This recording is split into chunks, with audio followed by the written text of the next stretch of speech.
Judges, Chapter 1.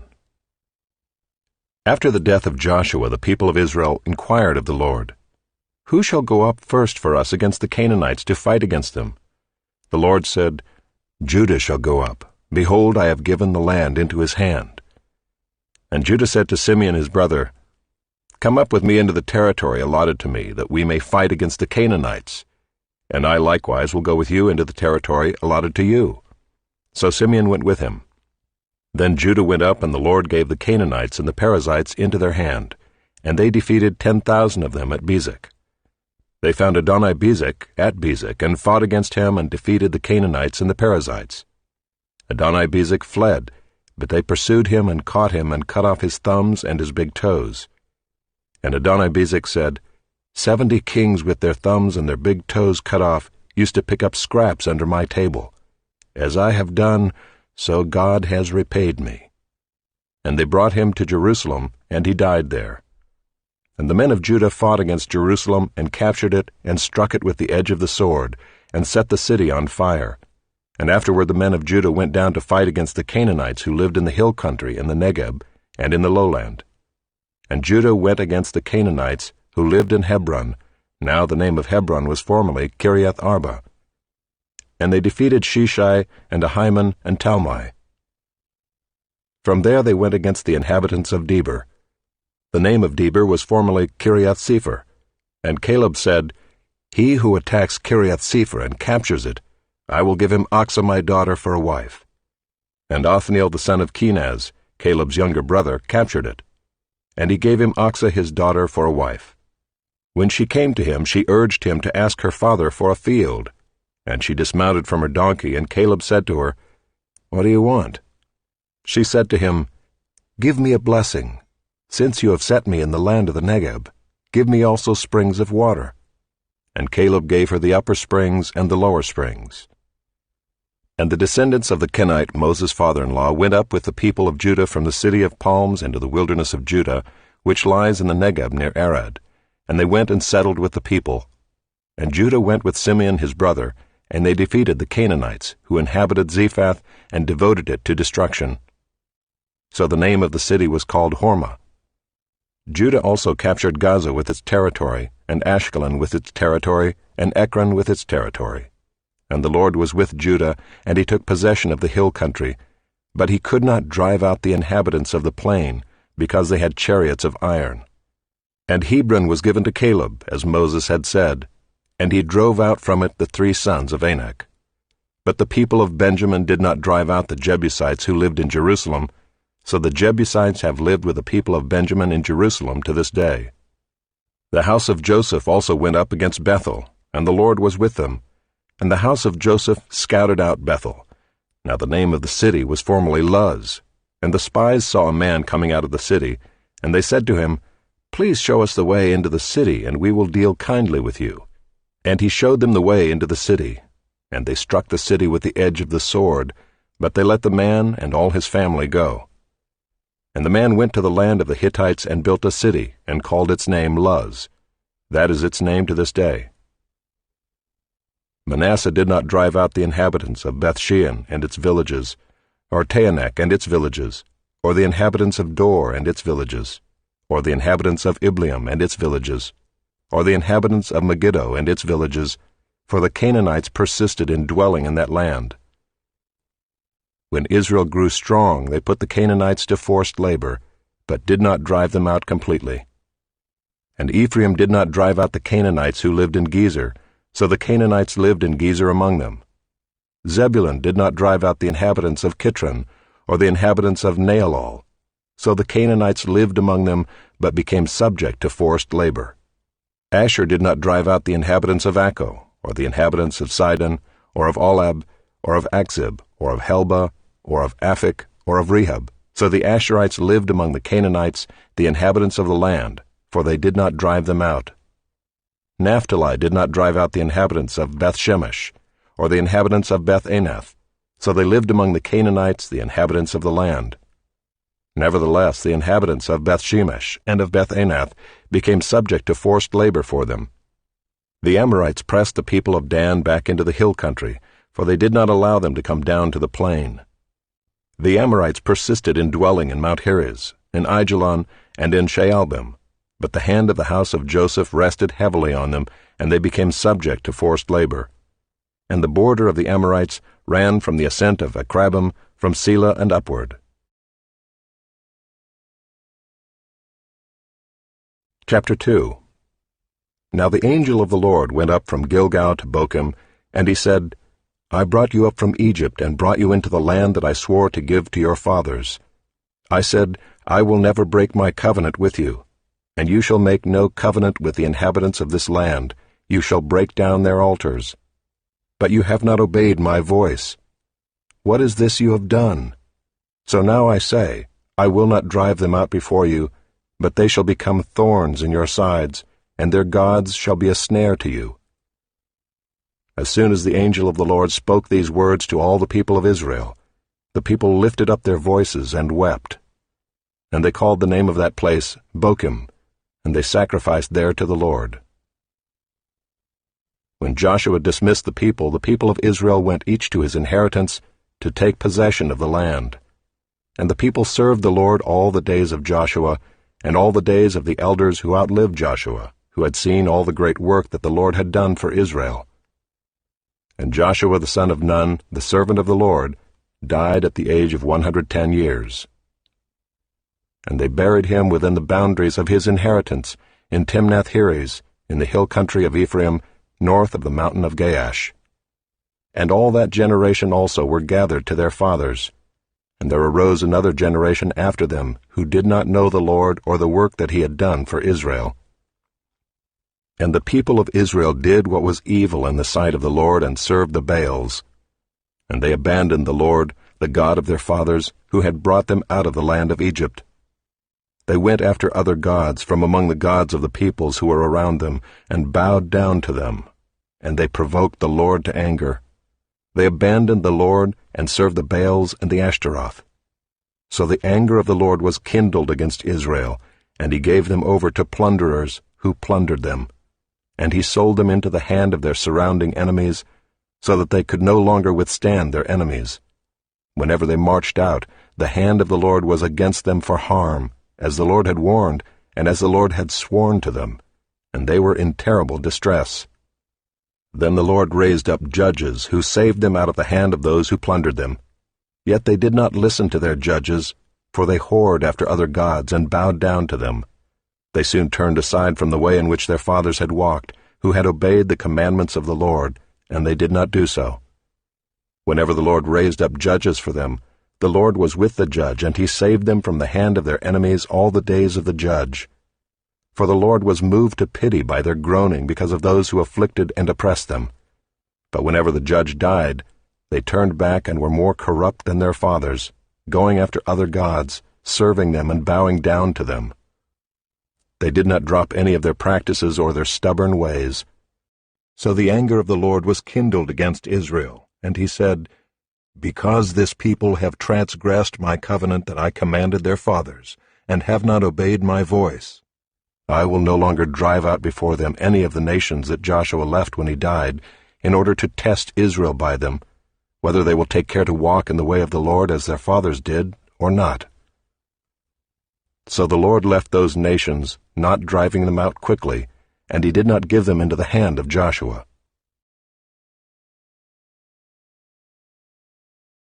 Chapter 3. Now these are the nations that the Lord left, to test Israel by them, that is, all in Israel who had not experienced all the wars in Canaan. It was only in order that the generations of the people of Israel might know war, to teach war to those who had not known it before. These are the nations, the 5 lords of the Philistines, and all the Canaanites, and the Sidonians, and the Hivites who lived on Mount Lebanon, from Mount Baal-Hermon as far as Lebo-Hamath. They were for the testing of Israel, to know whether Israel would obey the commandments of the Lord, which he commanded their fathers by the hand of Moses. So the people of Israel lived among the Canaanites, the Hittites, the Amorites, the Perizzites, the Hivites, and the Jebusites. And their daughters they took to themselves for wives, and their own daughters they gave to their sons, and they served their gods. And the people of Israel did what was evil in the sight of the Lord. They forgot the Lord their God and served the Baals and the Ashereth. Therefore the anger of the Lord was kindled against Israel, and he sold them into the hand of Cushan-Rishathaim, king of Mesopotamia. And the people of Israel served Cushan-Rishathaim 8 years. But when the people of Israel cried out to the Lord raised up a deliverer for the people of Israel, who saved them, Othniel the son of Kenaz, Caleb's younger brother. The Spirit of the Lord was upon him, and he judged Israel. He went out to war, and the Lord gave Cushan-Rishathaim, king of Mesopotamia, into his hand. And his hand prevailed over Cushan-Rishathaim. So the land had rest 40 years. Then Othniel the son of Kenaz died. And the people of Israel again did what was evil in the sight of the Lord, and the Lord strengthened Eglon the king of Moab against Israel, because they had done what was evil in the sight of the Lord. He gathered to himself the Ammonites and the Amalekites, and went and defeated Israel, and they took possession of the city of palms. And the people of Israel served Eglon the king of Moab 18 years. Then the people of Israel cried out to the Lord, and the Lord raised up for them a deliverer, Ehud the son of Gera, the Benjamite, a left-handed man. The people of Israel sent tribute by him to Eglon the king of Moab. And Ehud made for himself a sword with 2 edges, a cubit in length, and he bound it on his right thigh under his clothes. And he presented the tribute to Eglon king of Moab. Now Eglon was a very fat man. And when Ehud had finished presenting the tribute, he sent away the people who carried the tribute. But he himself turned back at the idols near Gilgal and said, I have a secret message for you, O king. And he commanded, Silence! And all his attendants went out from his presence. And Ehud came to him as he was sitting alone in his cool roof chamber. And Ehud said, I have a message from God for you. And he arose from his seat. And Ehud reached with his left hand, took the sword from his right thigh, and thrust it into his belly. And the hilt also went in after the blade, and the fat closed over the blade, for he did not pull the sword out of his belly, and the dung came out. Then Ehud went out into the porch and closed the doors of the roof chamber behind him, and locked them. When he had gone, the servants came, and when they saw that the doors of the roof chamber were locked, they thought, Surely he is relieving himself in the closet of the cool chamber. And they waited till they were embarrassed. But when he still did not open the doors of the roof chamber, they took the key and opened them, and there lay their lord, dead on the floor. Ehud escaped while they delayed, and he passed beyond the idols and escaped to Seirah. When he arrived, he sounded the trumpet in the hill country of Ephraim. Then the people of Israel went down with him from the hill country, and he was their leader. And he said to them, Follow after me, for the Lord has given your enemies the Moabites into your hand. So they went down after him and seized the fords of the Jordan against the Moabites, and did not allow anyone to pass over. And they killed at that time about 10,000 of the Moabites, all strong, able-bodied men. Not a man escaped. So Moab was subdued that day under the hand of Israel, and the land had rest for 80 years. After him was Shamgar the son of Anath, who killed 600 of the Philistines with an ox goad, and he also saved Israel. Chapter 4. And the people of Israel again did what was evil in the sight of the Lord after Ehud died, and the Lord sold them into the hand of Jabin king of Canaan, who reigned in Hazor. The commander of his army was Sisera, who lived in Harosheth Hagoyim. Then the people of Israel cried out to the Lord for help, for he had 900 chariots of iron, and he oppressed the people of Israel cruelly for 20 years. Now Deborah, a prophetess, the wife of Lapidoth, was judging Israel at that time. She used to sit under the palm of Deborah, between Ramah and Bethel, in the hill country of Ephraim, and the people of Israel came up to her for judgment. She sent and summoned Barak the son of Abinoam from Kedesh Naphtali, and said to him, Has not the Lord, the God of Israel, commanded you, Go, gather your men at Mount Tabor, taking 10,000 from the people of Naphtali and the people of Zebulun? And I will draw out Sisera, the general of Jabin's army, to meet you by the river Kishon with his chariots and his troops, and I will give him into your hand. Barak said to her, If you will go with me, I will go, but if you will not go with me, I will not go. And she said, I will surely go with you. Nevertheless, the road on which you are going will not lead to your glory, for the Lord will sell Sisera into the hand of a woman. Then Deborah arose and went with Barak to Kedesh.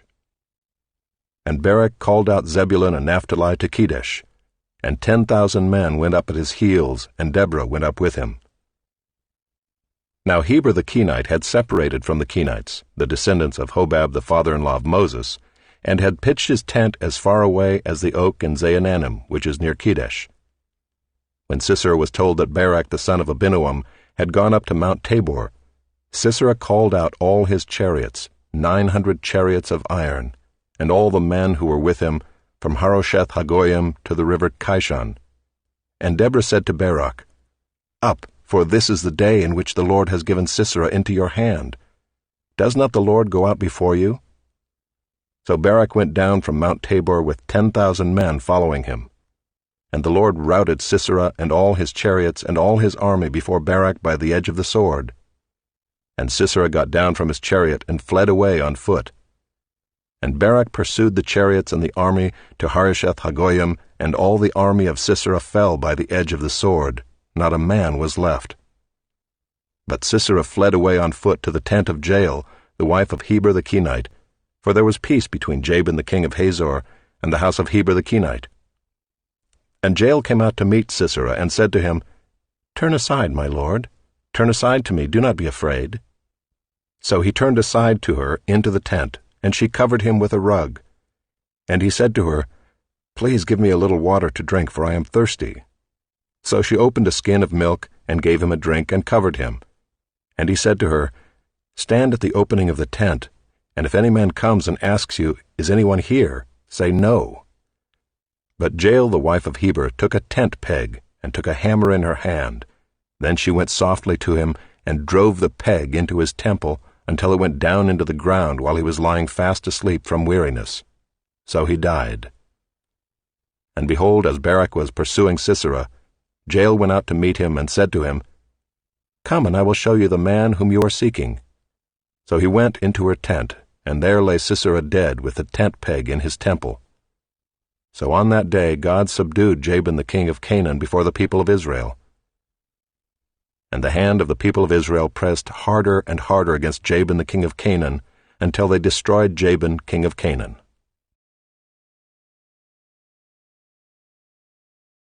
Chapter 5. Then sang Deborah and Barak the son of Abinoam on that day, that the leaders took the lead in Israel, that the people offered themselves willingly. Bless the Lord. Hear, O kings, give ear, O princes. To the Lord I will sing. I will make melody to the Lord, the God of Israel. Lord, when you went out from Seir, when you marched from the region of Edom, the earth trembled and the heavens dropped. Yes, the clouds dropped water. The mountains quaked before the Lord, even Sinai before the Lord, the God of Israel. In the days of Shamgar son of Anath, in the days of Jael, the highways were abandoned, and travelers kept to the byways. The villagers ceased in Israel, they ceased to be until I arose. I, Deborah, arose as a mother in Israel. When new gods were chosen, then war was in the gates. Was shield or spear to be seen among 40,000 in Israel? My heart goes out to the commanders of Israel who offered themselves willingly among the people. Bless the Lord. Tell of it, you who ride on white donkeys, you who sit on rich carpets, and you who walk by the way. To the sound of musicians at the watering places, there they repeat the righteous triumphs of the Lord, the righteous triumphs of his villagers in Israel. Then down to the gates march the people of the Lord. Awake, awake, Deborah, awake, awake, break out in a song. Arise, Barak, lead away your captives, O son of Abinoam. Then down marched the remnant of the noble, the people of the Lord marched down for me against the mighty. From Ephraim their route they marched down into the valley, following you, Benjamin, with your kinsmen. From Machir marched down the commanders, and from Zebulun those who bear the lieutenant's staff. The princes of Issachar came with Deborah, and Issachar faithful to Barak. Into the valley they rushed at his heels. Among the clans of Reuben, there were great searchings of heart. Why did you sit still among the sheepfolds to hear the whistling for the flocks? Among the clans of Reuben there were great searchings of heart. Gilead stayed beyond the Jordan, and Dan, why did he stay with the ships? Asher sat still at the coast of the sea, staying by his landings. Zebulun is a people who risked their lives to the death, Naphtali too on the heights of the field. The kings came, they fought, then fought the kings of Canaan. At Taanach by the waters of Megiddo, they got no spoils of silver. From heaven the stars fought, from their courses they fought against Sisera. The torrent Kishon swept them away, the ancient torrent, the torrent Kishon. March on, my soul, with might. Then loud beat the horse's hooves with the galloping of his steeds. Curse Meroz, says the angel of the Lord, curse its inhabitants thoroughly, because they did not come to the help of the Lord against the mighty. Most blessed of women be Jael, the wife of Heber the Kenite, of tent-dwelling women most blessed. He asked for water, and she gave him milk. She brought him curds in a noble's bowl. She sent her hand to the tent peg, and her right hand to the workman's mallet. She struck Sisera, she crushed his head. She shattered and pierced his temple. Between her feet he sank, he fell, he lay still. Between her feet he sank, he fell. Where he sank, there he fell, dead. Out of the window she peered, the mother of Sisera wailed through the lattice. Why is his chariot so long in coming?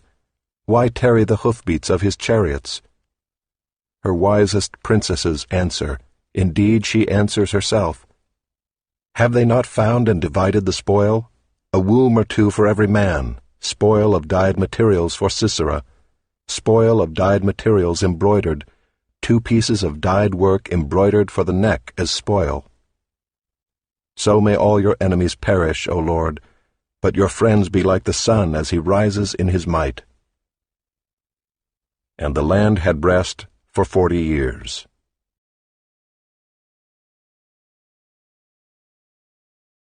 Chapter 6. The people of Israel did what was evil in the sight of the Lord, and the Lord gave them into the hand of Midian 7 years.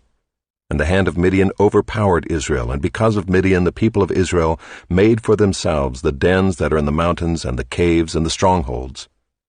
For whenever the Israelites planted crops, the Midianites and the Amalekites and the people of the east would come up against them. They would encamp against them and devour the produce of the land, as far as Gaza, and leave no sustenance in Israel, and no sheep or ox or donkey. For they would come up with their livestock and their tents. They would come like locusts in number. Both they and their camels could not be counted, so that they laid waste the land as they came in. And Israel was brought very low because of Midian, and the people of Israel cried out for help to the Lord.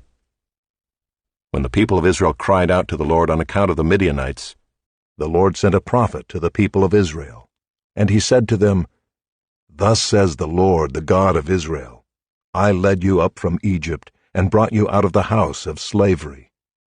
And I delivered you from the hand of the Egyptians, and from the hand of all who oppressed you, and drove them out before you, and gave you their land. And I said to you, I am the Lord your God. You shall not fear the gods of the Amorites in whose land you dwell. But you have not obeyed my voice. Now the angel of the Lord came and sat under the terebinth at Ophrah, which belonged to Joash the Abiezrite, while his son Gideon was beating out wheat in the winepress to hide it from the Midianites. And the angel of the Lord appeared to him and said to him, The Lord is with you, O mighty man of valor. And Gideon said to him, Please, my Lord, the Lord is with us. Why then has all this happened to us? And where are all his wonderful deeds that our fathers recounted to us, saying, Did not the Lord bring us up from Egypt? But now the Lord has forsaken us and given us into the hand of Midian. And the Lord turned to him and said, Go in this might of yours and save Israel from the hand of Midian. Do not I send you? And he said to him, Please, Lord, how can I save Israel? Behold, my clan is the weakest in Manasseh, and I am the least in my father's house. And the Lord said to him, But I will be with you, and you shall strike the Midianites as one man." And he said to him, "If now I have found favor in your eyes, then show me a sign that it is you who speak with me. Please do not depart from here until I come to you and bring out my present and set it before you." And he said, "I will stay till you return." So Gideon went into his house and prepared a young goat and unleavened cakes from an ephah of flour. The meat he put in a basket, and the broth he put in a pot, and brought them to him under the terebinth, and presented them. And the angel of God said to him, "Take the meat and the unleavened cakes, and put them on this rock, and pour the broth over them." And he did so. Then the angel of the Lord reached out the tip of the staff that was in his hand, and touched the meat and the unleavened cakes. And fire sprang up from the rock, and consumed the meat and the unleavened cakes. And the angel of the Lord vanished from his sight. Then Gideon perceived that he was the angel of the Lord. And Gideon said, "Alas, O Lord God, for now I have seen the angel of the Lord face to face." But the Lord said to him, "Peace be to you. Do not fear, you shall not die." Then Gideon built an altar there to the Lord and called it, "The Lord is Peace." To this day it still stands at Ophrah, which belongs to the Abiezrites. That night the Lord said to him, "Take your father's bull and the second bull 7 years old, and pull down the altar of Baal that your father has, and cut down the Asherah that is beside it, and build an altar to the Lord your God on the top of the stronghold here, with stones laid in due order. Then take the second bull and offer it as a burnt offering with the wood of the Asherah that you shall cut down." So Gideon took 10 men of his servants, and did as the Lord had told him. But because he was too afraid of his family and the men of the town to do it by day, he did it by night. When the men of the town rose early in the morning, behold, the altar of Baal was broken down, and the Asherah beside it was cut down, and the second bull was offered on the altar that had been built. And they said to one another, "Who has done this thing?" And after they had searched and inquired, they said, "Gideon the son of Joash has done this thing." Then the men of the town said to Joash, "Bring out your son, that he may die, for he has broken down the altar of Baal and cut down the Asherah beside it." But Joash said to all who stood against him, "Will you contend for Baal, or will you save him? Whoever contends for him shall be put to death by morning. If he is a god, let him contend for himself, because his altar has been broken down." Therefore on that day Gideon was called Jerubbaal, that is to say, "Let Baal contend against him, because he broke down his altar." Now all the Midianites and the Amalekites and the people of the east came together, and they crossed the Jordan and encamped in the valley of Jezreel. But the Spirit of the Lord clothed Gideon, and he sounded the trumpet, and the Abiezrites were called out to follow him. And he sent messengers throughout all Manasseh, and they too were called out to follow him.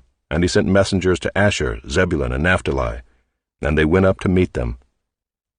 Then Gideon said to God, "If you will save Israel by my hand, as you have said, behold, I am laying a fleece of wool on the threshing floor. If there is dew on the fleece alone, and it is dry on all the ground, then I shall know that you will save Israel by my hand, as you have said." And it was so. When he rose early next morning and squeezed the fleece, he wrung enough dew from the fleece to fill a bowl with water. Then Gideon said to God, "Let not your anger burn against me. Let me speak just once more. Please let me test just once more with the fleece. Please let it be dry on the fleece only, and on all the ground let there be dew." And God did so that night, and it was dry on the fleece only, and on all the ground there was dew.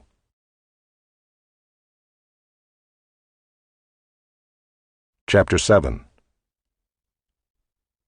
Then Jerubbaal, that is Gideon, and all the people who were with him rose early and encamped beside the spring of Harod. And the camp of Midian was north of them, by the hill of Moreh in the valley. The Lord said to Gideon, "The people with you are too many for me to give the Midianites into their hand, lest Israel boast over me, saying, 'My own hand has saved me.' Now therefore proclaim in the ears of the people, saying, 'Whoever is fearful and trembling, let him return home and hurry away from Mount Gilead.'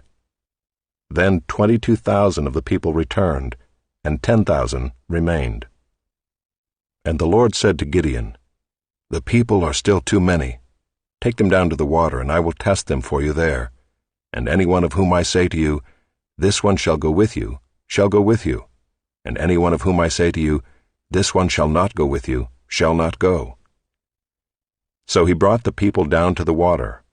And the Lord said to Gideon, "Everyone who laps the water with his tongue as a dog laps, you shall set by himself. Likewise everyone who kneels down to drink." And the number of those who lapped, putting their hands to their mouths, was 300 men, but all the rest of the people knelt down to drink water. And the Lord said to Gideon, "With the 300 men who lapped I will save you and give the Midianites into your hand. And let all the others go, every man to his home." So the people took provisions in their hands and their trumpets, and he sent all the rest of Israel, every man to his tent, but retained the 300 men. And the camp of Midian was below him in the valley. That same night the Lord said to him, "Arise, go down against the camp, for I have given it into your hand. But if you are afraid to go down to the camp with Purah your servant. And you shall hear what they say, and afterward your hands shall be strengthened to go down against the camp." Then he went down with Purah his servant to the outposts of the armed men who were in the camp. And the Midianites and the Amalekites and all the people of the east lay along the valley like locusts in abundance, and their camels were without number, as the sand that is on the seashore in abundance. When Gideon came, behold, a man was telling a dream to his comrade, and he said, "Behold, I dreamed a dream, and behold, a cake of barley bread tumbled into the camp of Midian, and came to the tent and struck it, so that it fell and turned it upside down, so that the tent lay flat." And his comrade answered, "This is no other than the sword of Gideon the son of Joash, a man of Israel. God has given into his hand Midian and all the camp." As soon as Gideon heard the telling of the dream and its interpretation, he worshipped. And he returned to the camp of Israel and said, "Arise, for the Lord has given the host of Midian into your hand." And he divided the 300 men into 3 companies, and put trumpets into the hands of all of them, and empty jars, with torches inside the jars. And he said to them, "Look at me, and do likewise. When I come to the outskirts of the camp, do as I do. When I blow the trumpet, I and all who are with me, then blow the trumpets also on every side of all the camp, and shout, 'For the Lord, and for Gideon.'" So Gideon and the 100 men who were with him came to the outskirts of the camp at the beginning of the middle watch, when they had just set the watch. And they blew the trumpets and smashed the jars that were in their hands. Then the 3 companies blew the trumpets and broke the jars. They held in their left hands the torches, and in their right hands the trumpets to blow. And they cried out, "A sword for the Lord and for Gideon." Every man stood in his place around the camp, and all the army ran. They cried out and fled. When they blew the 300 trumpets, the Lord set every man's sword against his comrade and against all the army. And the army fled as far as Bethshittah toward Zererah, as far as the border of Abel-Maholah by Tabbath. And the men of Israel were called out from Naphtali and from Asher and from all Manasseh, and they pursued after Midian. Gideon sent messengers throughout all the hill country of Ephraim, saying, "Come down against the Midianites and capture the waters against them as far as Beth-barah and also the Jordan." So all the men of Ephraim were called out, and they captured the waters as far as Beth-barah and also the Jordan. And they captured the 2 princes of Midian, Oreb and Zeeb. They killed Oreb at the rock of Oreb, and Zeeb they killed at the winepress of Zeeb. Then they pursued Midian, and they brought the heads of Oreb and Zeeb to Gideon across the Jordan.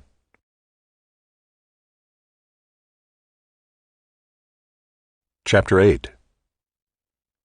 Then the men of Ephraim said to him, "What is this that you have done to us, not to call us when you went to fight against Midian?" And they accused him fiercely. And he said to them, "What have I done now in comparison with you? Is not the gleaning of the grapes of Ephraim better than the grape harvest of Abiezer? God has given into your hands the princes of Midian, Oreb and Zeeb. What have I been able to do in comparison with you?" Then their anger against him subsided when he said this. And Gideon came to the Jordan and crossed over, he and the 300 men who were with him, exhausted yet pursuing.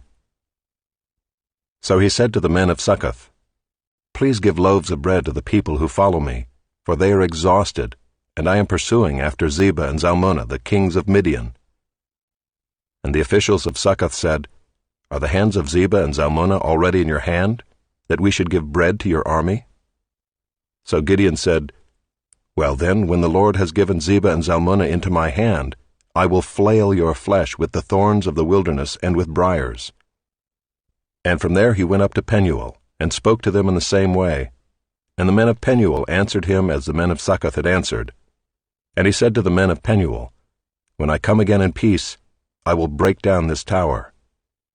Now Zebah and Zalmunna were in Karkor with their army, about 15,000 men, all who were left of all the army of the people of the east, for there had fallen 120,000 men who drew the sword.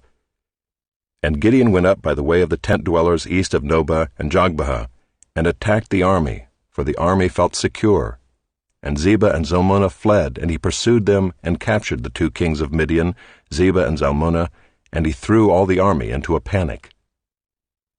Then Gideon the son of Joash returned from the battle by the ascent of Heres. And he captured a young man of Succoth and questioned him. And he wrote down for him the officials and elders of Succoth, 77 men. And he came to the men of Succoth and said, "Behold Zebah and Zalmunna, about whom you taunted me, saying, Are the hands of Zebah and Zalmunna already in your hand, that we should give bread to your men who were exhausted?" And he took the elders of the city, and he took thorns of the wilderness and briars, and with them taught the men of Succoth a lesson. And he broke down the tower of Penuel, and killed the men of the city. Then he said to Zebah and Zalmunna, "Where are the men whom you killed at Tabor?" They answered, "As you are, so were they. Every one of them resembled the son of a king." And he said, "They were my brothers, the sons of my mother. As the Lord lives, if you had saved them alive, I would not kill you." So he said to Jether his firstborn, "Rise and kill them." But the young man did not draw his sword, for he was afraid, because he was still a young man. Then Zebah and Zalmunna said, "Rise yourself and fall upon us, for as the man is, so is his strength." And Gideon arose and killed Zebah and Zalmunna, and he took the crescent ornaments that were on the necks of their camels. Then the men of Israel said to Gideon, "Rule over us, you and your son and your grandson also, for you have saved us from the hand of Midian." Gideon said to them, "I will not rule over you, and my son will not rule over you. The Lord will rule over you." And Gideon said to them, "Let me make a request of you. Every one of you give me the earrings from his spoil." For they had golden earrings because they were Ishmaelites. And they answered, "We will willingly give them." And they spread a cloak, and every man threw in it the earrings of his spoil. And the weight of the golden earrings that he requested was 1,700 shekels of gold, besides the crescent ornaments and the pendants and the purple garments worn by the kings of Midian, and besides the collars that were around the necks of their camels. And Gideon made an ephod of it, and put it in his city in Ophrah. And all Israel whored after it there, and it became a snare to Gideon and to his family. So Midian was subdued before the people of Israel, and they raised their heads no more. And the land had rest 40 years in the days of Gideon. Jerubbaal the son of Joash went and lived in his own house.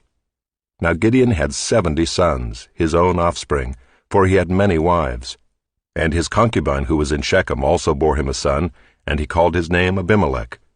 And Gideon the son of Joash died in a good old age, and was buried in the tomb of Joash his father, at Ophrah of the Abiezrites.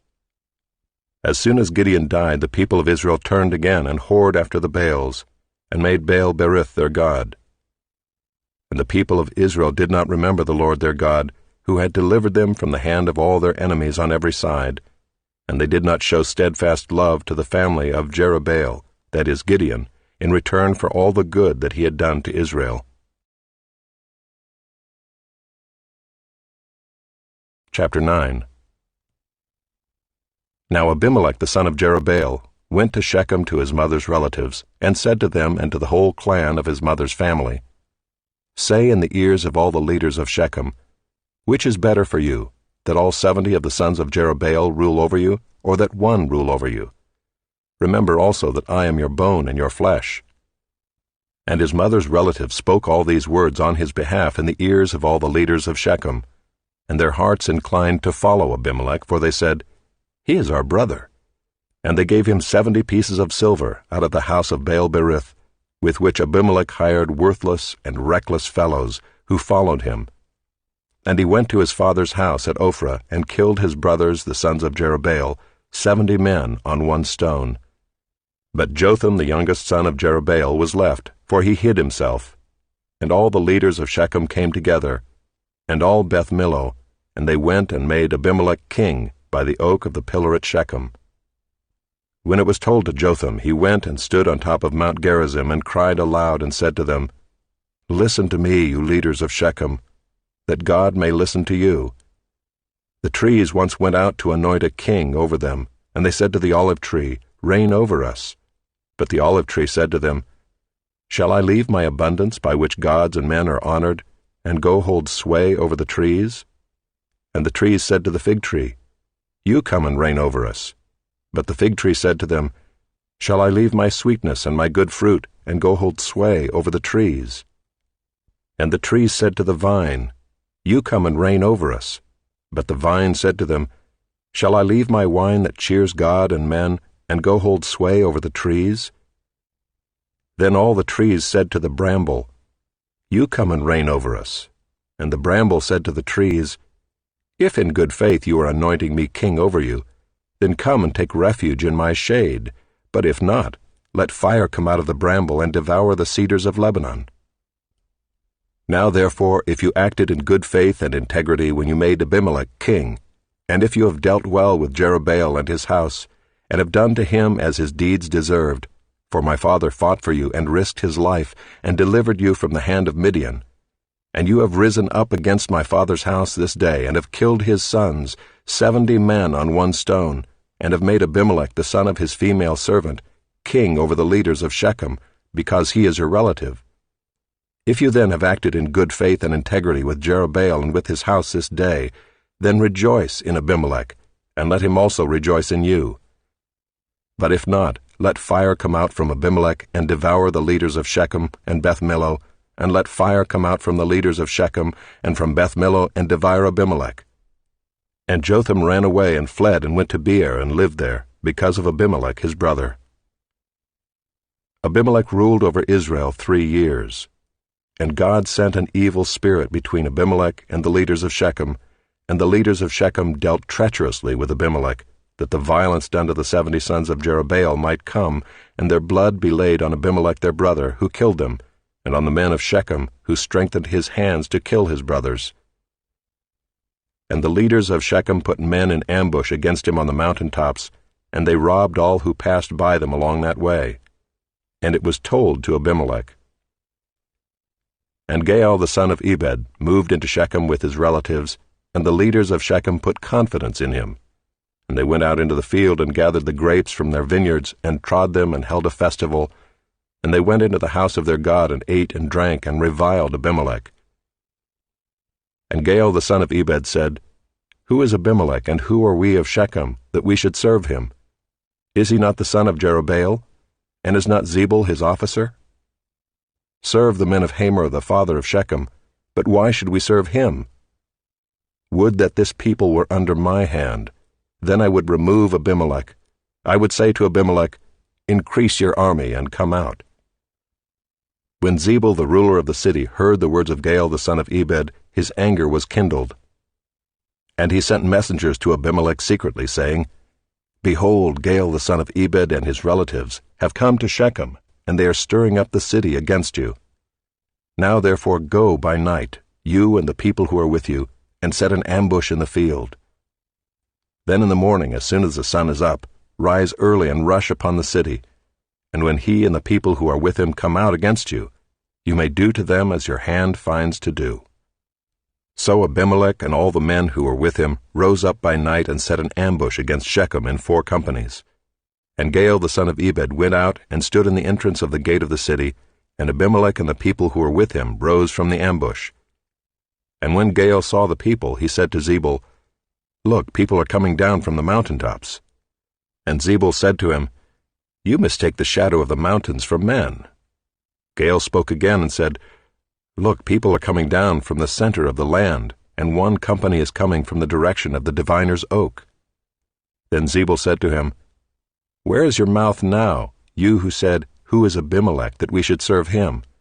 Are not these the people whom you despised? Go out now and fight with them."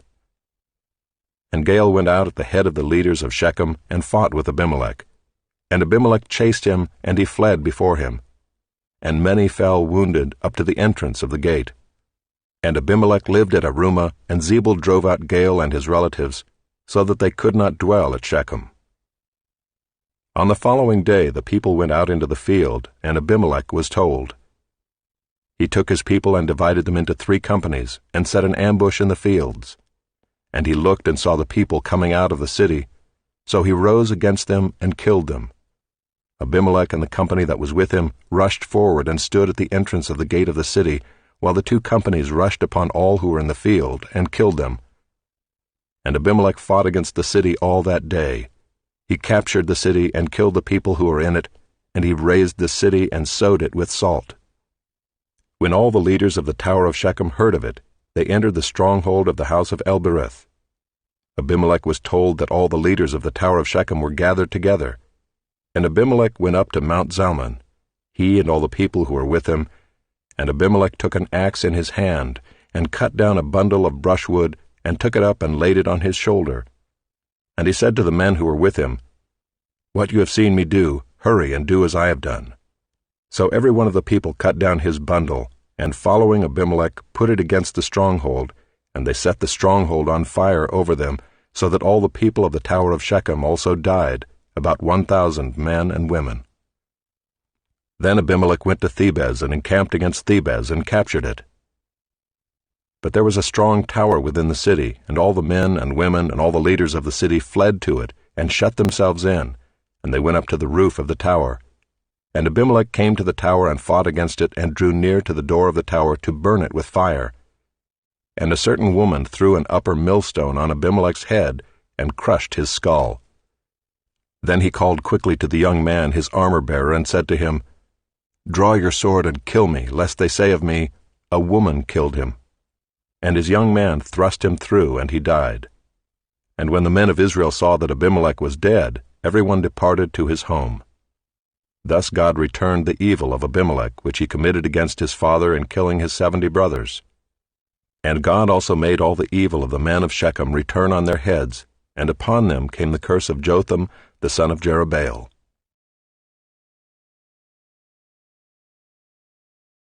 Chapter 10.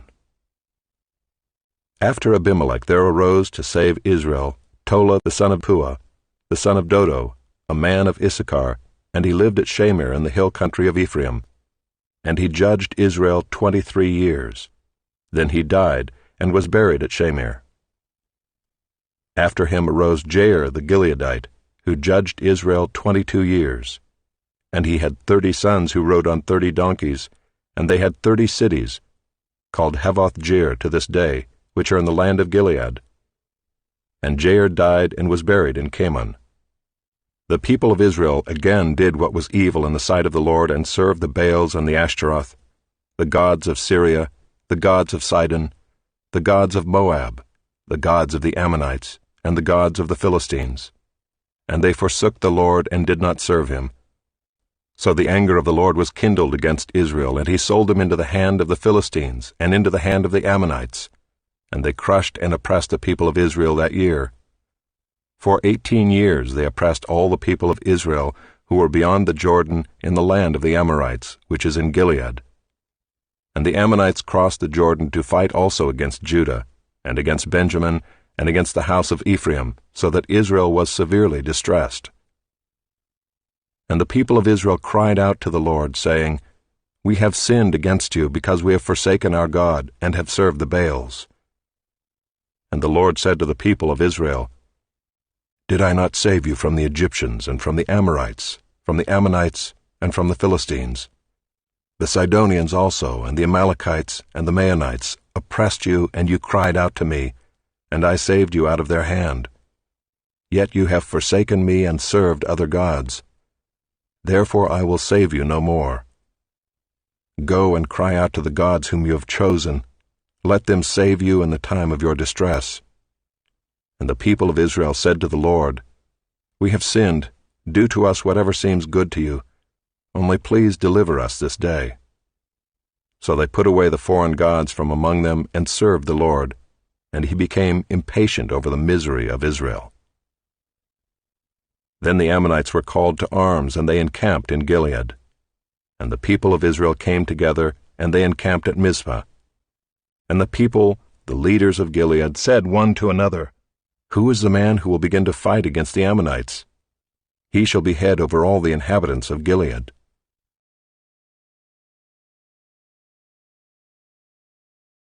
Chapter 11. Now Jephthah the Gileadite was a mighty warrior, but he was the son of a prostitute. Gilead was the father of Jephthah. And Gilead's wife also bore him sons.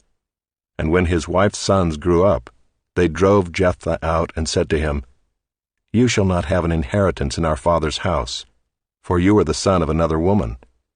Then Jephthah fled from his brothers and lived in the land of Tob, and worthless fellows collected around Jephthah and went out with him. After a time the Ammonites made war against Israel, and when the Ammonites made war against Israel, the elders of Gilead went to bring Jephthah from the land of Tob. And they said to Jephthah, "Come and be our leader, that we may fight against the Ammonites." But Jephthah said to the elders of Gilead, "Did you not hate me and drive me out of my father's house? Why have you come to me now when you are in distress?" And the elders of Gilead said to Jephthah, "That is why we have turned to you now, that you may go with us and fight against the Ammonites and be our head over all the inhabitants of Gilead." Jephthah said to the elders of Gilead, "If you bring me home again to fight against the Ammonites, and the Lord gives them over to me, I will be your head." And the elders of Gilead said to Jephthah, "The Lord will be witness between us if we do not do as you say." So Jephthah went with the elders of Gilead, and the people made him head and leader over them. And Jephthah spoke all his words before the Lord at Mizpah. Then Jephthah sent messengers to the king of the Ammonites and said, "What do you have against me, that you have come to me to fight against my land?" And the king of the Ammonites answered the messengers of Jephthah, "Because Israel, on coming up from Egypt, took away my land, from the Arnon to the Jabbok and to the Jordan. Now therefore restore it peaceably." Jephthah again sent messengers to the king of the Ammonites and said to him, "Thus says Jephthah, Israel did not take away the land of Moab or the land of the Ammonites, but when they came up from Egypt, Israel went through the wilderness to the Red Sea and came to Kadesh." Israel then sent messengers to the king of Edom, saying, "Please let us pass through your land." But the king of Edom would not listen. And they sent also to the king of Moab, but he would not consent. So Israel remained at Kadesh. Then they journeyed through the wilderness and went around the land of Edom and the land of Moab, and arrived on the east side of the land of Moab, and camped on the other side of the Arnon. But they did not enter the territory of Moab, for the Arnon was the boundary of Moab. Israel then sent messengers to Sihon, king of the Amorites, king of Heshbon. And Israel said to him, "Please let us pass through your land to our country." But Sihon did not trust Israel to pass through his territory. So Sihon gathered all his people together and encamped at Jahaz and fought with Israel. And the Lord, the God of Israel, gave Sihon and all his people into the hand of Israel, and they defeated them. So Israel took possession of all the land of the Amorites who inhabited that country. And they took possession of all the territory of the Amorites from the Arnon to the Jabbok, and from the wilderness to the Jordan. So then the Lord, the God of Israel, dispossessed the Amorites from before his people Israel. And are you to take possession of them? Will you not possess what Chemosh your God gives you to possess? And all that the Lord our God has dispossessed before us, we will possess. Now are you any better than Balak the son of Zippor, king of Moab?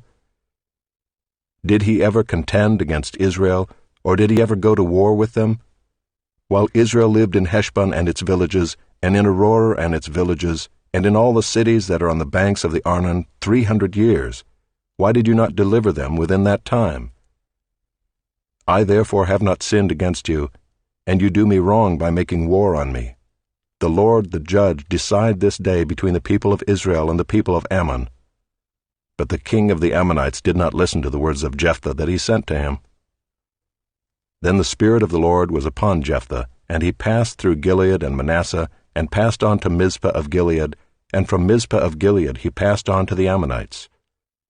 And Jephthah made a vow to the Lord and said, "If you will give the Ammonites into my hand, then whatever comes out from the doors of my house to meet me when I return in peace from the Ammonites shall be the Lord's, and I will offer it up for a burnt offering."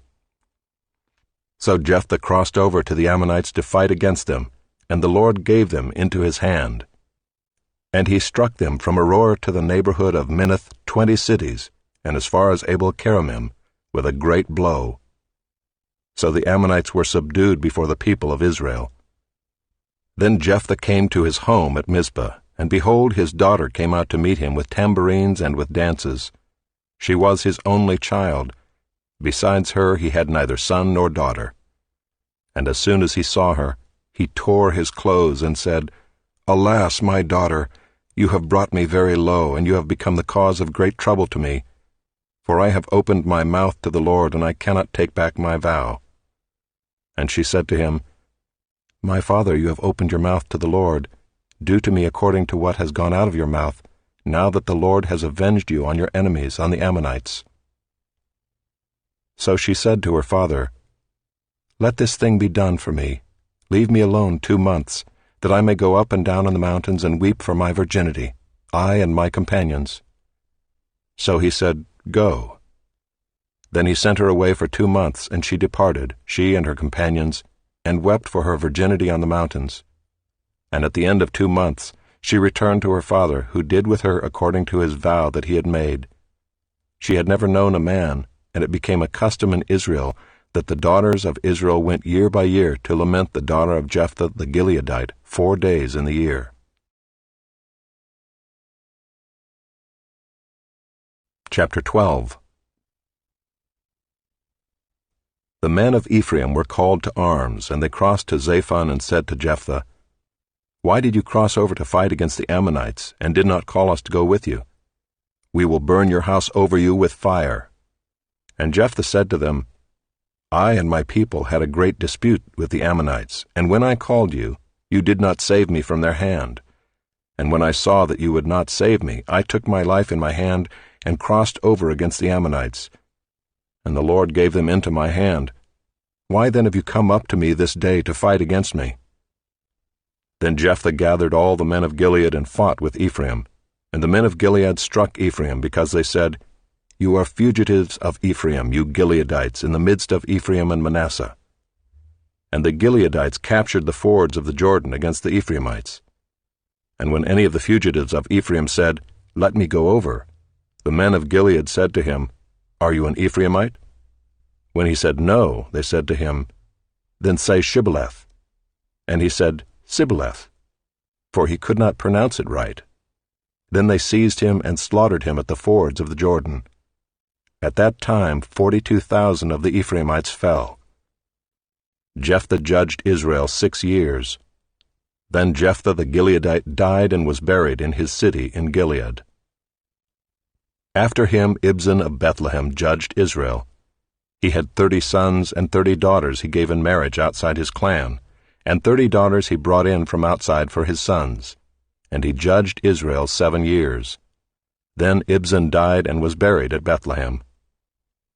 After him Elon the Zebulunite judged Israel, and he judged Israel 10 years.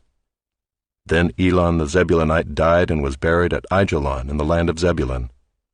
After him Abdon the son of Hillel the Pirathonite judged Israel.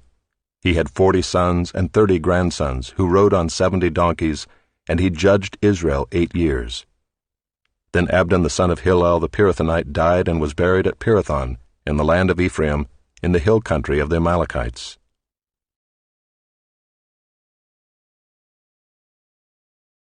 Chapter 13.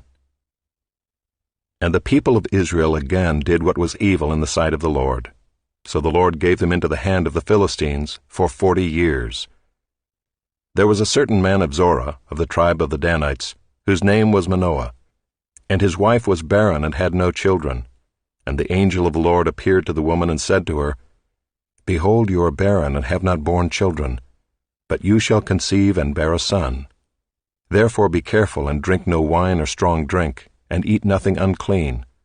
For behold, you shall conceive and bear a son.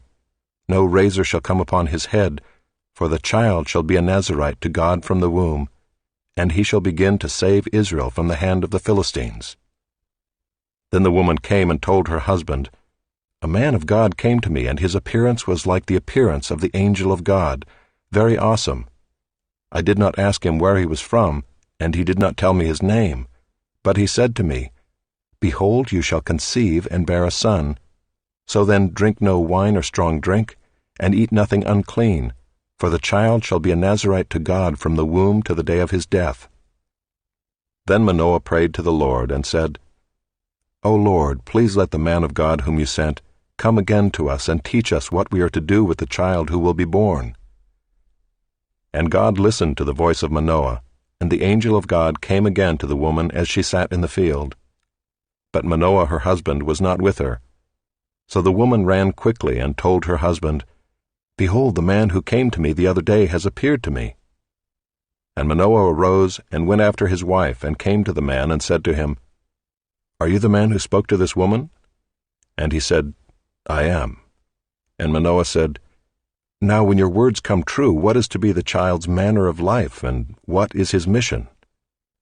And the angel of the Lord said to Manoah, Of all that I said to the woman, let her be careful. She may not eat of anything that comes from the vine, neither let her drink wine or strong drink, or eat any unclean thing. All that I commanded her, let her observe. Manoah said to the angel of the Lord, Please let us detain you and prepare a young goat for you. And the angel of the Lord said to Manoah, If you detain me, I will not eat of your food. But if you prepare a burnt offering, then offer it to the Lord. For Manoah did not know that he was the angel of the Lord. And Manoah said to the angel of the Lord, What is your name, so that when your words come true, we may honor you? And the angel of the Lord said to him, Why do you ask my name, seeing it is wonderful? So Manoah took the young goat with the grain offering, and offered it on the rock to the Lord, to the one who works wonders, and Manoah and his wife were watching. And when the flame went up toward heaven from the altar, the angel of the Lord went up in the flame of the altar. Now Manoah and his wife were watching, and they fell on their faces to the ground. The angel of the Lord appeared no more to Manoah and to his wife. Then Manoah knew that he was the angel of the Lord. And Manoah said to his wife, We shall surely die, for we have seen God. But his wife said to him, If the Lord had meant to kill us, he would not have accepted a burnt offering and a grain offering at our hands, or shown us all these things, or now announced to us such things as these. And the woman bore a son, and called his name Samson. And the young man grew, and the Lord blessed him.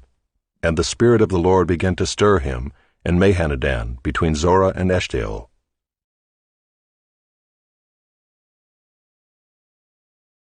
Chapter 14. Samson went down to Timnah, and at Timnah he saw one of the daughters of the Philistines.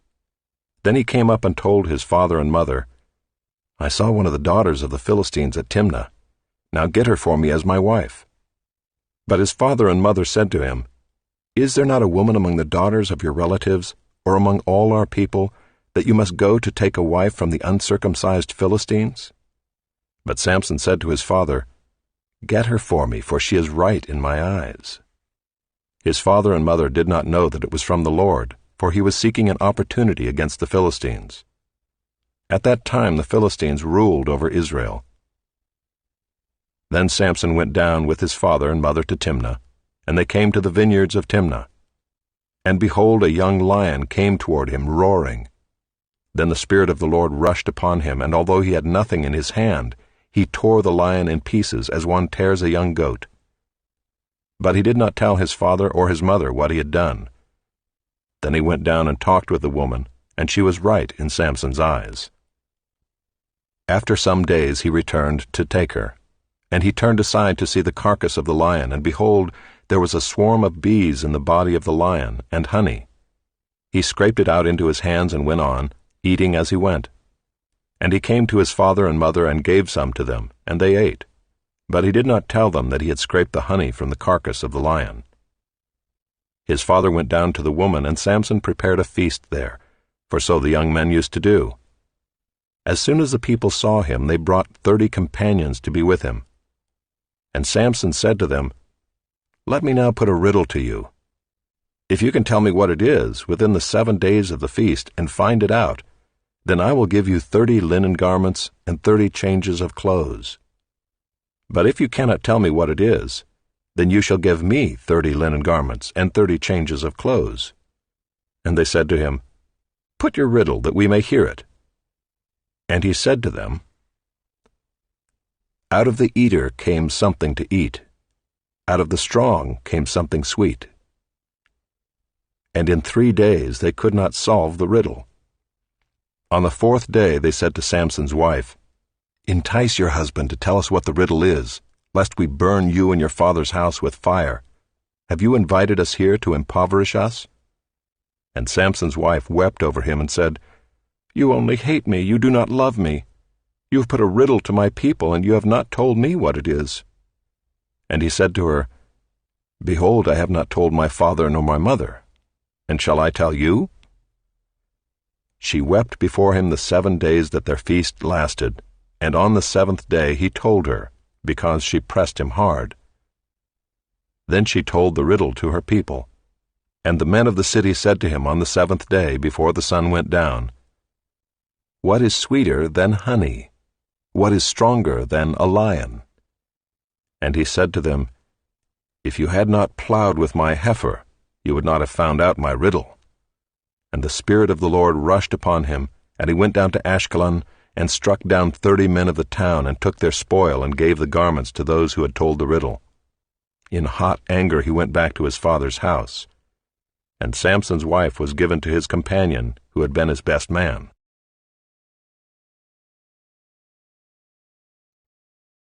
Chapter 15. After some days, at the time of wheat harvest, Samson went to visit his wife with a young goat, and he said, "I will go into my wife in the chamber." But her father would not allow him to go in. And her father said, "I really thought that you utterly hated her, so I gave her to your companion. Is not her younger sister more beautiful than she? Please take her instead." And Samson said to them, "This time I shall be innocent in regard to the Philistines when I do them harm." So Samson went and caught 300 foxes and took torches. And he turned them tail to tail, and put a torch between each pair of tails. And when he had set fire to the torches, he let the foxes go into the standing grain of the Philistines, and set fire to the stacked grain and the standing grain, as well as the olive orchards. Then the Philistines said, "Who has done this?" And they said, "Samson, the son-in-law of the Timnite, because he has taken his wife and given her to his companion." And the Philistines came up and burned her and her father with fire. And Samson said to them, "If this is what you do, I swear I will be avenged on you, and after that I will quit." And he struck them hip and thigh with a great blow, and he went down and stayed in the cleft of the rock of Edom. Then the Philistines came up and encamped in Judah and made a raid on Lehi. And the men of Judah said, "Why have you come up against us?" They said, "We have come up to bind Samson, to do to him as he did to us." Then 3,000 men of Judah went down to the cleft of the rock of Edom and said to Samson, "Do you not know that the Philistines are rulers over us? What then is this that you have done to us?" And he said to them, "As they did to me, so have I done to them." And they said to him, "We have come down to bind you, that we may give you into the hands of the Philistines." And Samson said to them, "Swear to me that you will not attack me yourselves." They said to him, "No, we will only bind you and give you into their hands. We will surely not kill you." So they bound him with 2 new ropes, and brought him up from the rock. When he came to Lehi, the Philistines came shouting to meet him. Then the Spirit of the Lord rushed upon him, and the ropes that were on his arms became as flax that has caught fire, and his bonds melted off his hands. And he found a fresh jawbone of a donkey, and put out his hand and took it, and with it he struck 1,000 men. And Samson said, With the jawbone of a donkey, heaps upon heaps, with the jawbone of a donkey have I struck down 1,000 men. As soon as he had finished speaking, he threw away the jawbone out of his hand. And that place was called Ramath-lehi. And he was very thirsty, and he called upon the Lord and said, You have granted this great salvation by the hand of your servant. And shall I now die of thirst and fall into the hands of the uncircumcised? And God split open the hollow place that is at Lehi, and water came out from it. And when he drank, his spirit returned, and he revived. Therefore the name of it was called En-Hakkore. It is at Lehi to this day. And he judged Israel in the days of the Philistines 20 years.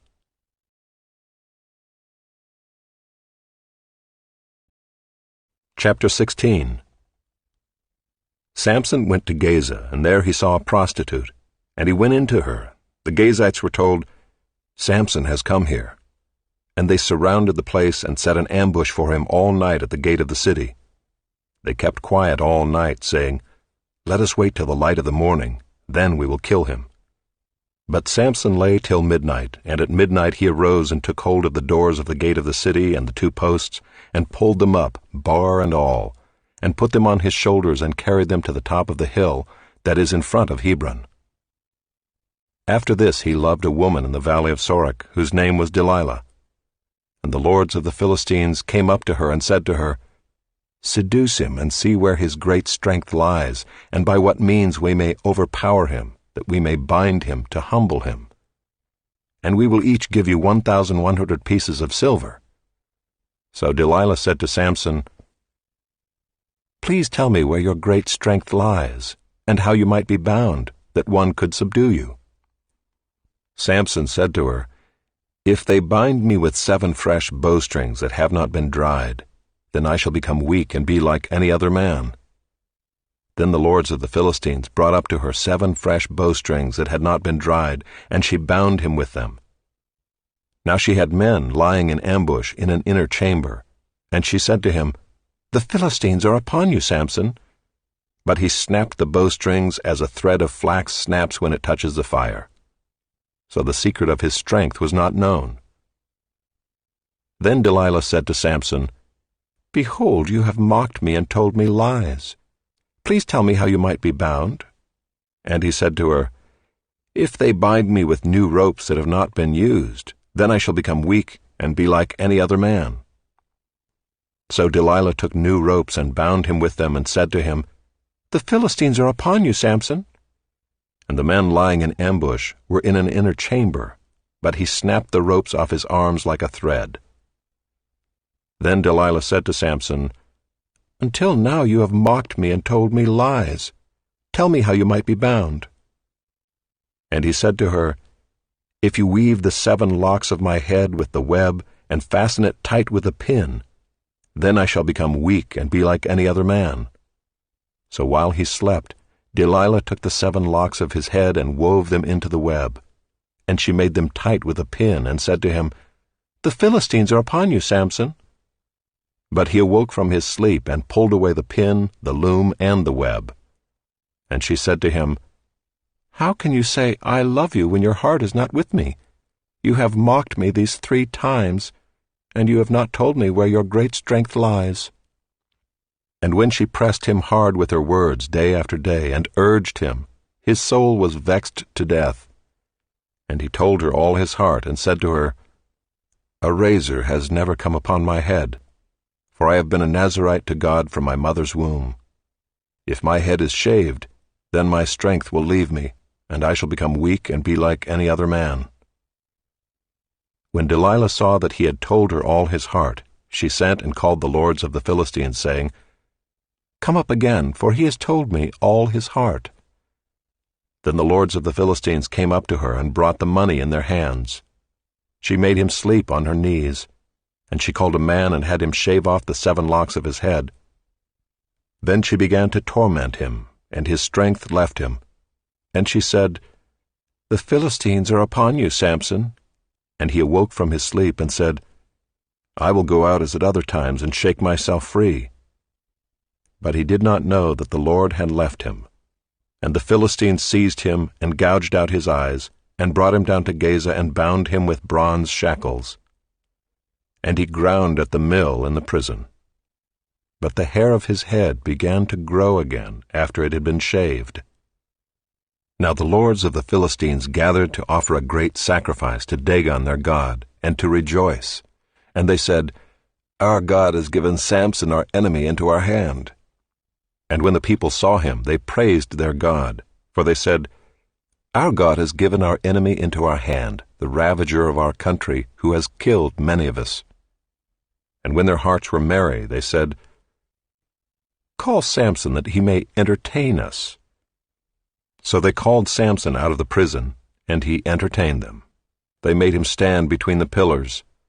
And Samson said to the young man who held him by the hand, "Let me feel the pillars on which the house rests, that I may lean against them." Now the house was full of men and women. All the lords of the Philistines were there, and on the roof there were about 3,000 men and women who looked on while Samson entertained. Then Samson called to the Lord and said, "O Lord God, please remember me and please strengthen me only this once, O God, that I may be avenged on the Philistines for my 2 eyes." And Samson grasped the 2 middle pillars on which the house rested, and he leaned his weight against them, his right hand on the one, and his left hand on the other. And Samson said, "Let me die with the Philistines." Then he bowed with all his strength, and the house fell upon the lords and upon all the people who were in it. So the dead whom he killed at his death were more than those whom he had killed during his life. Then his brothers and all his family came down and took him and brought him up and buried him between Zorah and Eshtaol in the tomb of Manoah his father. He had judged Israel 20 years. Chapter 17. There was a man of the hill country of Ephraim, whose name was Micah.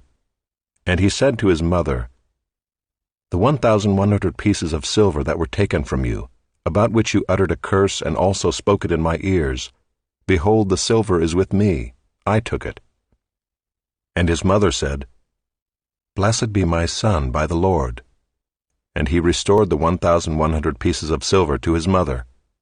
And his mother said, "I dedicate the silver to the Lord from my hand for my son, to make a carved image and a metal image. Now therefore I will restore it to you." So when he restored the money to his mother took 200 pieces of silver and gave it to the silversmith, who made it into a carved image and a metal image.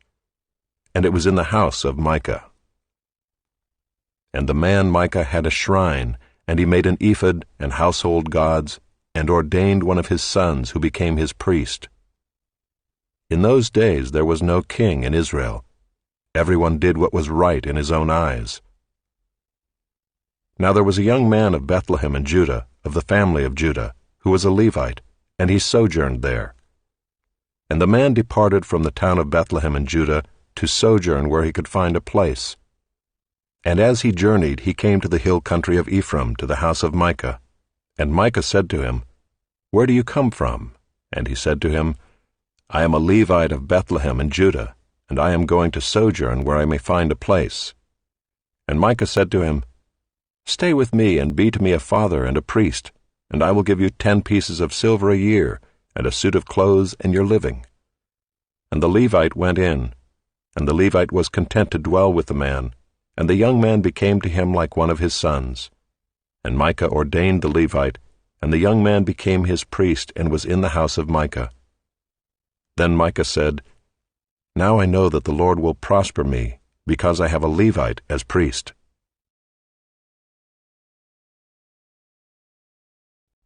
Chapter 18. In those days there was no king in Israel, and in those days the tribe of the people of Dan was seeking for itself an inheritance to dwell in, for until then no inheritance among the tribes of Israel had fallen to them. So the people of Dan sent 5 able men from the whole number of their tribe, from Zorah and from Eshtaol, to spy out the land and to explore it. And they said to them, "Go and explore the land." And they came to the hill country of Ephraim to the house of Micah, and lodged there. When they were by the house of Micah, they recognized the voice of the young Levite. And they turned aside and said to him, "Who brought you here? What are you doing in this place? What is your business here?" And he said to them, "This is how Micah dealt with me. He has hired me, and I have become his priest." And they said to him, "Inquire of God, please, that we may know whether the journey on which we are setting out will succeed." And the priest said to them, "Go in peace. The journey on which you go is under the eye of the Lord."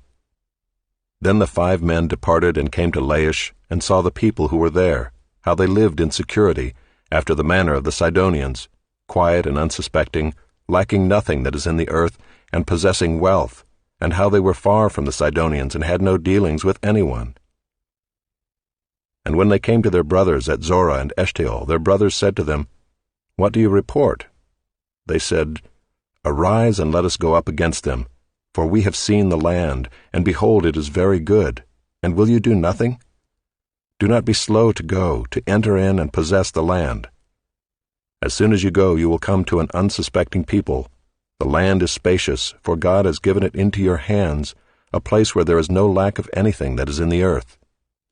So 600 men of the tribe of Dan, armed with weapons of war, set out from Zorah and Eshtaol, and went up and encamped at Kiriath-Jearim in Judah. On this account that place is called Mahaneh-dan to this day. Behold, it is west of Kiriath-Jearim. And they passed on from there to the hill country of Ephraim, and came to the house of Micah.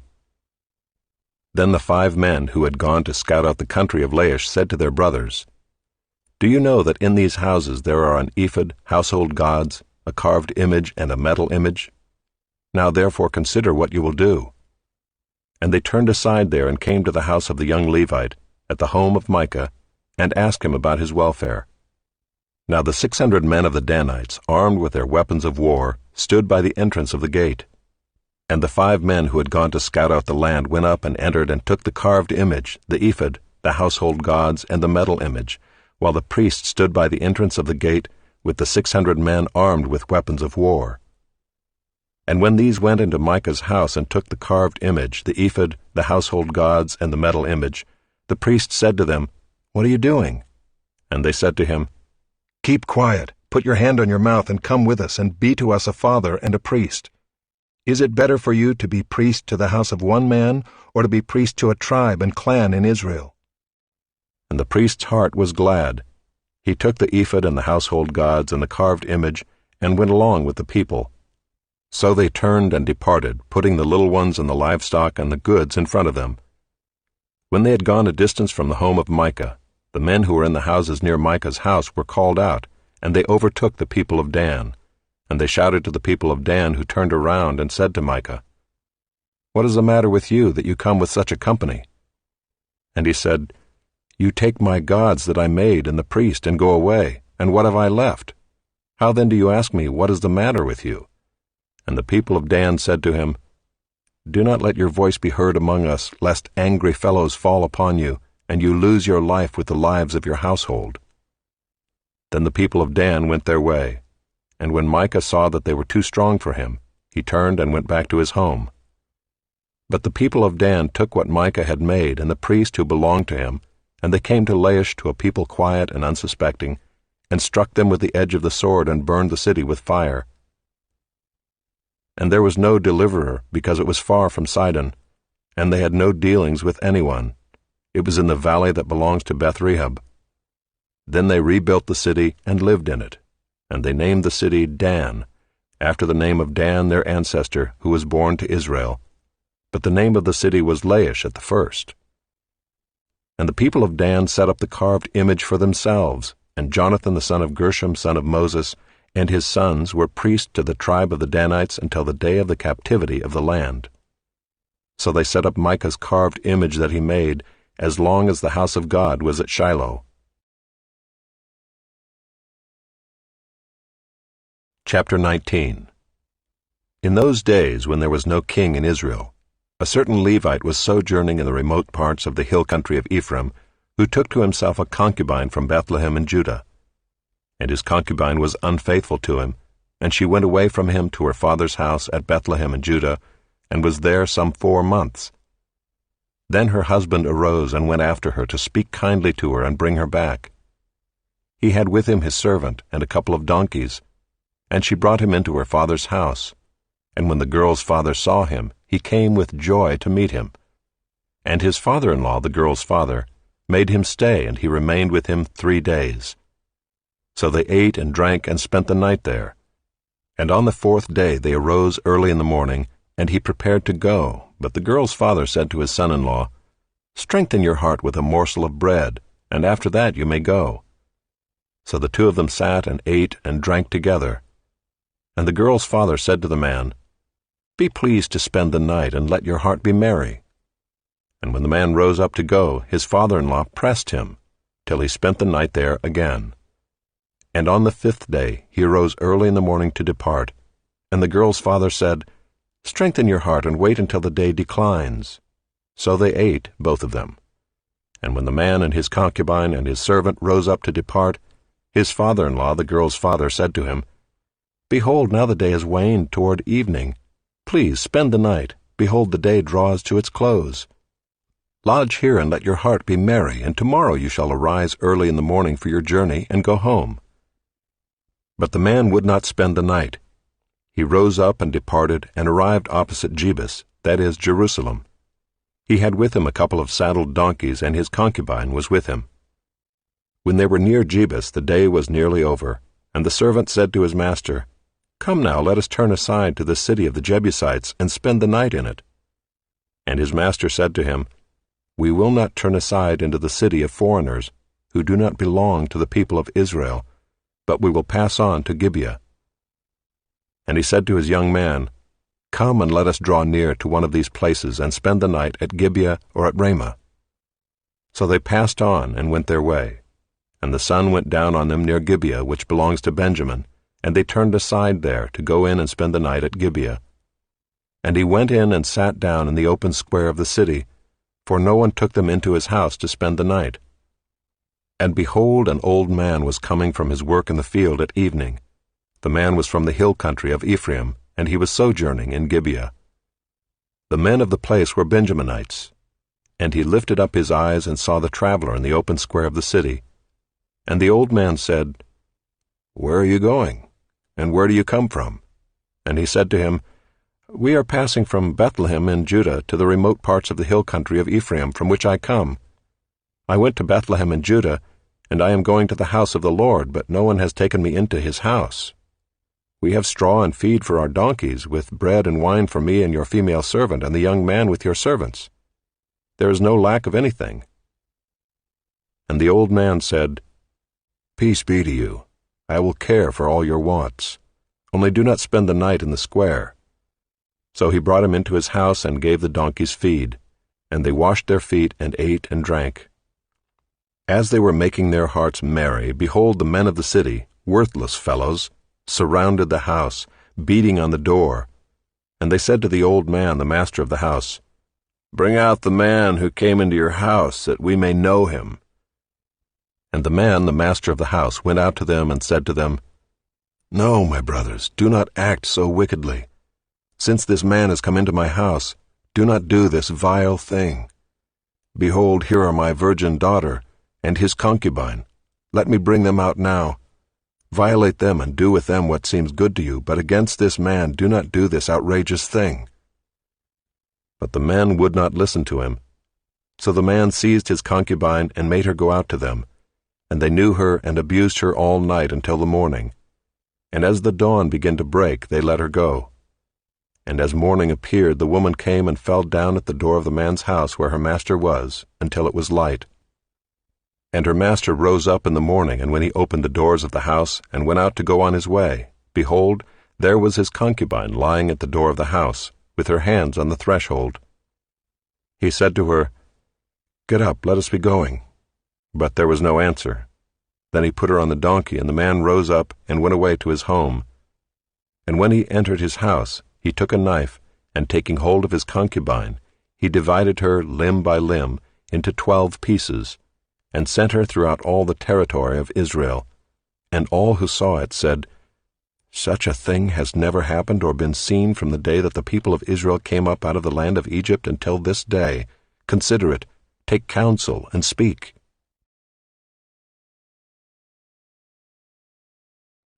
Chapter 20. Then all the people of Israel came out from Dan to Beersheba, including the land of Gilead, and the congregation assembled as one man to the Lord at Mizpah. And the chiefs of all the people, of all the tribes of Israel, presented themselves in the assembly of the people of God, 400,000 men on foot that drew the sword. Now the people of Benjamin heard that the people of Israel had gone up to Mizpah. And the people of Israel said, "Tell us, how did this evil happen?" And the Levite, the husband of the woman who was murdered, answered and said, "I came to Gibeah that belongs to Benjamin, I and my concubine, to spend the night. And the leaders of Gibeah rose against me and surrounded the house against me by night. They meant to kill me, and they violated my concubine, and she is dead. So I took hold of my concubine and cut her in pieces and sent her throughout all the country of the inheritance of Israel, for they have committed abomination and outrage in Israel. Behold, you people of Israel, all of you, give your advice and counsel here." And all the people arose as one man, saying, "None of us will go to his tent, and none of us will return to his house. But now this is what we will do to Gibeah. We will go up against it by lot, and we will take 10 men of 100 throughout all the tribes of Israel, and 100 of 1,000, and 1,000 of 10,000, to bring provisions for the people, that when they come they may repay Gibeah of Benjamin for all the outrage that they have committed in Israel." So all the men of Israel gathered against the city, united as one man. And the tribes of Israel sent men through all the tribe of Benjamin, saying, "What evil is this that has taken place among you? Now therefore give up the men, the worthless fellows in Gibeah, that we may put them to death and purge evil from Israel." But the Benjaminites would not listen to the voice of their brothers, the people of Israel. Then the people of Benjamin came together out of the cities to Gibeah to go out to battle against the people of Israel. And the people of Benjamin mustered out of their cities on that day 26,000 men who drew the sword, besides the inhabitants of Gibeah, who mustered 700 chosen men. Among all these were 700 chosen men who were left-handed. Everyone could sling a stone at a hair and not miss. And the men of Israel, apart from Benjamin, mustered 400,000 men who drew the sword. All these were men of war. The people of Israel arose and went up to Bethel and inquired of God, "Who shall go up first for us to fight against the people of Benjamin?" And the Lord said, "Judah shall go up first." Then the people of Israel rose in the morning and encamped against Gibeah. And the men of Israel went out to fight against Benjamin, and the men of Israel drew up the battle line against them at Gibeah. The people of Benjamin came out of Gibeah and destroyed on that day 22,000 men of the Israelites. But the people, the men of Israel, took courage and again formed the battle line in the same place where they had formed it on the first day. And the people of Israel went up and wept before the Lord until the evening. And they inquired of the Lord, "Shall we again draw near to fight against our brothers, the people of Benjamin?" And the Lord said, "Go up against them." So the people of Israel came near against the people of Benjamin the second day, and Benjamin went against them out of Gibeah the second day, and destroyed 18,000 men of the people of Israel. All these were men who drew the sword. Then all the people of Israel, the whole army, went up and came to Bethel and wept. They sat there before the Lord and fasted that day until evening, and offered burnt offerings and peace offerings before the Lord. And the people of Israel inquired of the Lord, for the ark of the covenant of God was there in those days, and Phinehas the son of Eleazar, son of Aaron, ministered before it in those days, saying, "Shall we go out once more to battle against our brothers, the people of Benjamin, or shall we cease?" And the Lord said, "Go up, for tomorrow I will give them into your hand." So Israel set men in ambush around Gibeah, and the people of Israel went up against the people of Benjamin on the third day, and set themselves in array against Gibeah as at other times. And the people of Benjamin went out against the people and were drawn away from the city. And as at other times they began to strike and kill some of the people in the highways, one of which goes up to Bethel and the other to Gibeah, and in the open country about 30 men of Israel. And the people of Benjamin said, They are routed before us, as at the first. But the people of Israel said, Let us flee and draw them away from the city to the highways. And all the men of Israel rose up out of their place, and set themselves in array at Baal-Tamar, and the men of Israel who were in ambush rushed out of their place from Merah-Geba. And there came against Gibeah 10,000 chosen men out of all Israel, and the battle was hard. But the Benjaminites did not know that disaster was close upon them. And the Lord defeated Benjamin before Israel, and the people of Israel destroyed 25,100 men of Benjamin that day. All these were men who drew the sword. So the people of Benjamin saw that they were defeated. The men of Israel gave ground to Benjamin because they trusted the men in ambush, whom they had set against Gibeah. Then the men in ambush hurried and rushed against Gibeah. The men in ambush moved out and struck all the city with the edge of the sword. Now the appointed signal between the men of Israel and the men in the main ambush was that when they made a great cloud of smoke rise up out of the city, the men of Israel should turn in battle. Now Benjamin had begun to strike and kill about 30 men of Israel. They said, Surely they are defeated before us, as in the first battle. But when the signal began to rise out of the city in a column of smoke, the Benjaminites looked behind them, and behold, the whole of the city went up in smoke to heaven. Then the men of Israel turned, and the men of Benjamin were dismayed, for they saw that disaster was close upon them. Therefore they turned their backs before the men of Israel in the direction of the wilderness, but the battle overtook them. And those who came out of the cities were destroying them in their midst. Surrounding the Benjaminites, they pursued them and trod them down from Nohah as far as opposite Gibeah on the east. 18,000 men of Benjamin fell, all of them men of valor. And they turned and fled toward the wilderness, to the rock of Rimmon. 5,000 men of them were cut down in the highways. And they were pursued hard to Gidom, and 2,000 men of them were struck down. So all who fell that day of Benjamin were 25,000 men who drew the sword, all of them men of valor. But 600 men turned and fled toward the wilderness to the rock of Rimmon, and remained at the rock of Rimmon 4 months. And the men of Israel turned back against the people of Benjamin, and struck them with the edge of the sword, the city, men and beasts, and all that they found. And all the towns that they found they set on fire. Chapter 21.